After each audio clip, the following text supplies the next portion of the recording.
bicara soal temen toksik, yang pertama kebayang pasti yang, ya gitu deh, suka nikung atau tukang bohong. Iya, yang kelihatan jelas ya. Betul, tapi gimana kalau racunnya tuh lebih halus, lebih subtle gitu? Kayak temen yang katanya sih mau bantu, tapi kok malah bikin kita ngerasa bego terus-terusan? Atau yang curhat non-stop sampai energi kita habis banget kayak kesedot. Nah, persis. Ini dia nih, ini yang toxic level advanced, yang nyerangnya langsung ke mental kita. Dan dari sumber yang kita punya, kita akan juga bedah bareng ya dinamika yang lebih licin ini. Oke, kita mau fokus ke dua pola dasar ya, atau arketipe, yang sering muncul dan bikin pertemanan jadi capek banget. Betul, arketipe di sini maksudnya pola karakter yang khas gitu. Mungkin Anda kenal orang kayak gini, atau jangan-jangan kita sendiri pernah begitu. Tujuannya sih biar kita lebih ngeh aja. Oke, sip. Biar lebih ngena nih, kita kasih julukan aja ya, sesuai analisis di sumbernya. Ada si Virgo, alias kritikus berkedok penolong. Dan satu lagi si Pisces, si martir profesional. Menarik nih julukannya. Oke, kita mulai dari yang pertama dulu, si Virgo ini. Gimana sih cara kerjanya dia? Nah, si Virgo ini sering banget tampilnya kayak mentor, atau sosok yang kelihatannya peduli banget gitu. Oh, yang kayak, aku tahu yang terbaik buat kamu gitu ya? Iya, kayak gitu. Tapi motivasi intinya itu sebenarnya kebutuhan pribadi dia akan keteraturan, terus kontrol, dan merasa berguna dengan cara memperbaiki orang lain. Jadi dia memperbaiki orang lain yang dianggapnya kurang atau rusak? Persis. Mereka ini nggak nyaman banget sama hal-hal yang nggak sempurna atau ya berantakan menurut standar dia. Takut sama kekacauan gitu deh. Gelisahan dia sendiri ya. Terus manifestasinya gimana? Kadang bikin bingung kan? Kayak ngasih saran, tapi kok rasanya malah kayak dihakimi. Nah, itu dia. Sering banget pakai tameng, aku ngomong gini demi kebaikan kamu loh. Padahal itu sebenarnya kritik terselubung. Ouch. Atau bisa juga mereka ngelihat Anda itu kayak proyek pribadi yang perlu dibentuk, diperbaiki sesuai visi dia. Wah, berat juga ya. Ada lagi nih, yang namanya mental scorekeeping. Jadi dia tuh kayak nyatet semua kebaikan yang pernah dia lakuin buat Anda. Supaya kita ngerasa utang budi terus gitu. Tepat. Jadi Anda merasa nggak enak terus. Dan parahnya lagi, kadang ada standar ganda. Dia boleh lakuin sesuatu, tapi kalau Anda yang lakuin, wah salah besar. Dikritik habis. Kebayang sih dampaknya. Rasanya jadi kayak, nggak pernah bisa bener gitu ya di mata dia. Iya banget. Kepercayaan diri bisa terkikis habis, terus jadi cemas melulu, ngerasa diawasin, dinilai terus. Pertemanan kok jadi kayak medan evaluasi. Capek banget pasti mentalnya. Sangat menguras. Nah, sekarang coba kita lihat sisi koin yang satunya lagi.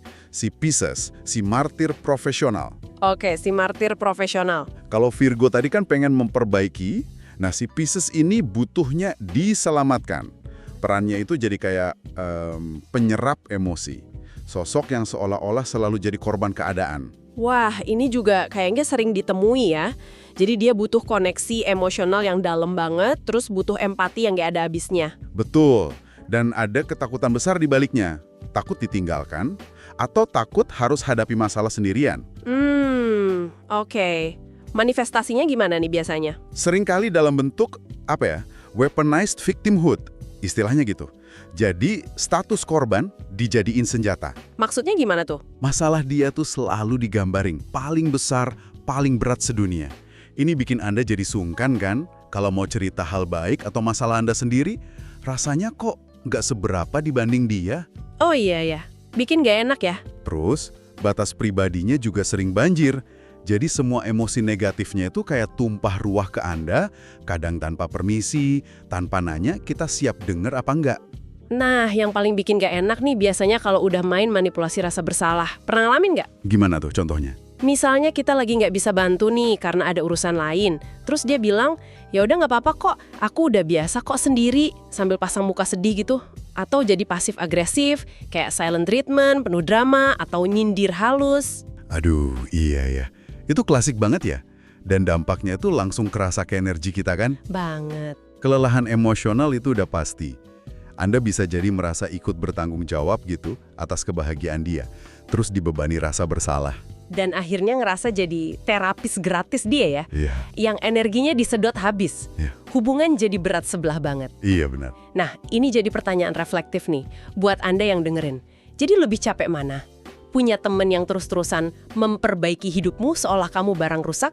Atau punya temen yang menjadikanmu terapis gratis 24/7? Keduanya sama-sama nggak enak sih, tapi coba deh direnungkan sebentar. Mana yang lebih nguras? Pertanyaan itu nusuk juga ya. Karena memang keduanya itu menguras dengan cara yang beda banget. Gimana tuh bedanya? Analisis dari sumber kita itu menyoroti begini. Bahaya si Virgo, si kritikus itu adalah serangan langsung ke logika dan harga diri Anda. Oh, oke. Pola pikirnya yang kritis terus-terusan itu bisa bikin Anda jadi ragu sama kemampuan Anda sendiri, sama keputusan Anda sendiri. Ini jelas banget nguras otak. Bikin mikir terus ya, overthinking. Betul. Sementara itu, bahaya si Pisces, si martir, itu serangannya ke empati dan energi Anda. Yang ini ke perasaan ya? Iya. Tuntutan emosionalnya yang kayak nggak ada habisnya, itu bisa bikin Anda mempertanyakan, sebenarnya batas tanggung jawabku ke dia tuh sampai mana sih? Sampai akhirnya Anda merasa lelah jiwa.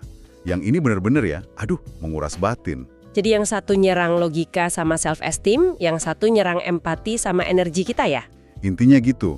Kedua tipe racun halus ini, si kritikus yang ngerasa paling benar dan si martir yang ngerasa paling menderita, ya sama-sama destruktif buat kesehatan mental kita, meskipun lewat jalur yang beda. Bener juga, sama-sama bikin capek, cuma beda rasa capeknya. Persis. Oke, nah sebagai penutup nih, coba bawa pulang pemikiran ini deh. Mengingat dampak yang beda tadi, ada yang nguras otak, ada yang nguras batin, coba pertimbangkan deh. Gimana caranya batasan yang sehat itu bisa jadi penawar buat kedua jenis racun pertemanan ini? Mungkin gak harus langsung mutusin hubungan kan? Bisa jadi. Kira-kira apa ya langkah kecil pertama yang paling mungkin Anda terapkan mulai hari ini buat melindungi logika atau energi Anda dari situasi kayak gini? Coba direnungkan ya.